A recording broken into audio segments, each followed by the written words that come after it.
Sa number 2,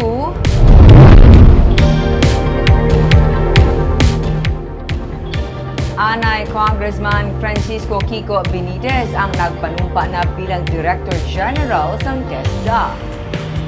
Ginpatigayon na kainis ang aga ang oath-taking ni Anay 3rd District Representative Kiko bilang bagong Director General ng Technical Education and Skills Development Authority o TESDA. Hintugyan na ni Suharto Teng mangundadato ang TESDA sa kongresista nga taga Negros. Sa iyang speech, ginsiling ni Benitez nga sa bilog niya nga kabuhi wala gid siya magpensar nga mangin pamuno siya sang TESDA. Isa siya kaanay profesor. Nagtudlo siya sang comparative literature sa University of Washington sa Seattle sang 2010 kag nagbalik siya sa Pilipinas kag nangin presidente sang Philippine Women's University.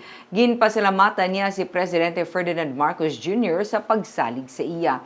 Ang lola niya nga si Anay Senator Helena Benitez ang nag-author sang Republic Act 5462 nga amo nagtukod sang National Manpower and Youth Council ang ginhalinan sang TESDA. Dugang pa niya nga ang TESDA ang magaproduce ang future-proof nga labor force nga maka-adapt sa pagbag-o sa labor market.